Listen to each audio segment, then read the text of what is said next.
हवेली से चीख। कहानी की शुरुआत होती है एक दिन से। उस दिन सूरज को आखिरी सलाम पेश कर रहा था।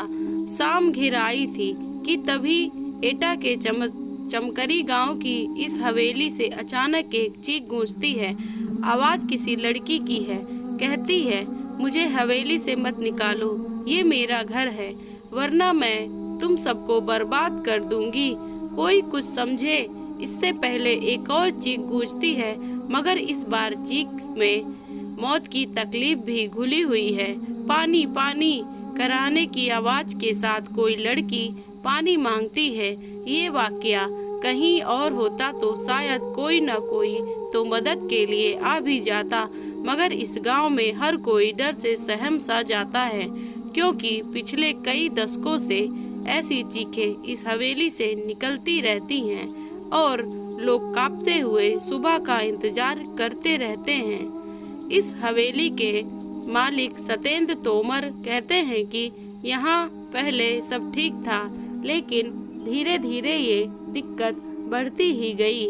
यहाँ घुंघरुओं की आवाज़ सुनाई देती थी, नाचने की आवाज़ें। इस तरह प्रॉब्लम क्रिएट होती रही। तांत्रिकों को बुलाया गया, कभी कभी आवाज़ें आती, आपको घर छोड़कर जाना पड़ेगा, ये मेरा घर है। इस तरह से लोगों को डर लगने लगा। हम लोग खौफ के साए में जीने लगे, लेकिन सवाल ये था कि आखिर कौन है ये लड़की और इसका इस घर से क्या रिश्ता है। क्यों दिन ढलते ही इस हवेली के पास से होकर गुजरने वाले रास्तों पर कब्रिस्तान सा सन्नाटा पसर जाता है और एक अजीब अनमनी सी लड़की इस हवेली में भटकती दिखाई देती है। कभी झरोखों से झांकती तो कभी हवेली की छत से टकटकी लगाए दूर किसी मुसाफिर का इंतजार करती जिसने उसे गौर से देखा है।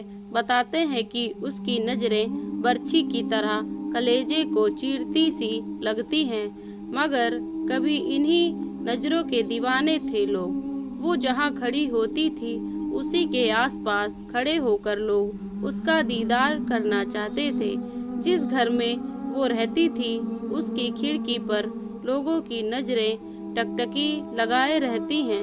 इंतजार करते थे लोग कि कब खिड़की खुले और उसका दीदार हो। ऐसा जलवा था रमिया का। ऐसी हवेली जिसमें जिंदगी और मौत दोनों का बसेरा। इस हवेली के आसपास रहने वाले बुजुर्ग बताते हैं कि इस हवेली में से एक खूबसूरत सी लड़की निकलती थी, जिसे वो जब पकड़ने की कोशिश करते वो बिल्ली बन जाती थी। आज इस कोठी में जिंदगी और मौत का बसेरा है। दूसरी हवेलियों की तरह ये खाली नहीं है। यहाँ गुजरे दौर की तवायफ रमिया की रूह भी रहती है और इस कोठी के मालिकान भी, मगर मौत के साए में लगातार सांस लेती इन जिंदगियों पर क्या गुजरती है ये बताने के लिए काफी है कई लोगों की मौत होना, क्योंकि इस हवेली ने अब तक कई अपनों को खो दिया है। हद तो यह है कि इस हवेली के बच्चे भी शैतानी करने या चहकने से पहले सोचने लगे हैं। इस हवेली में आज जितनी भी जिंदगियां बाकी बची हैं, उनके चेहरों पर जिंदगी का कोई नामो निशान नजर नहीं आता। एक खूबसूरत मगर खौफनाक चेहरा उन्हें लगातार नजर आता है, एकटक घूरता हुआ, शायद ये पूछता हुआ कि इतने लोगों की मौत के बाद भी क्या हिम्मत बाकी है यहाँ रहने की। मगर रम्या आखिर क्यों इंतकाम की आग में झुलस रही है? क्यों उसे मासूम बच्चों पर भी तरस नहीं आता? क्या हुआ था उसके साथ? आखिर कौन थी रमिया बाई? रमिया बाई, उसकी पायल जब झनकती थी लोग दीवाने हो जाया करते थे। हर हवेली का मालिक ये सपना पाला करता था कि एक दिन की ये घुंघरू के सिर्फ उनके लिए खनकेंगे। बात करीब 200 साल पुरानी है, जब रमिया इस हवेली में मुजरा किया करती थी। रमिया के दीवानों की फहरिस्त में इसी इलाके के 2 सगे भाइयों का नाम भी शुमार हुआ करता था, जो तकरीबन हर शाम उसी के पास गुजारा करते थे। मगर रमिया उस बला का नाम था जिसकी खूबसूरती और हुनर के आगे क्या रिश्ते, क्या और नाते पल भर में बिखर जाते थे। और यही हुआ उन दोनों भाइयों के साथ भी। रमिया को लेकर दोनों इस कदर जज्बाती हुए कि एक दूसरे की ही जान के दुश्मन बन गए। और जब रम्या ने बेकाबू हालत काबू में करने की कोशिश की तो गुस्से से लहराता एक खंजर रम्या के ही शरीर में उतर गया। दरअसल ये कहा जाता है कि दोनों भाइयों की लड़ाई में रम्या बीच बचाव करने आ गई थी।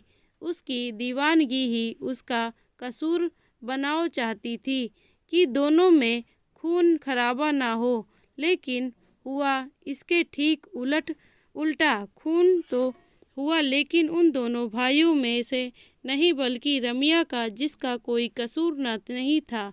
अगर कोई कसूर था तो वो उसकी खूबसूरती की, कसूर था तो उसकी दीवानगी, और कसूर था कि उसकी मचकती कमर और बलखाती चाल की, जिस पर वहाँ से 7 कोस दूर तक वाले भी खिंचे चले आते थे। लेकिन आज उसी खूबसूरती पर दो भाई ऐसे। आगे की कहानी पार्ट 2 में हम बताएंगे। तो दोस्तों, अगर मेरी वीडियो अच्छी लगी हो तो प्लीज़ लाइक शेयर सब्सक्राइब करना ना भूलें। थैंक यू, धन्यवाद।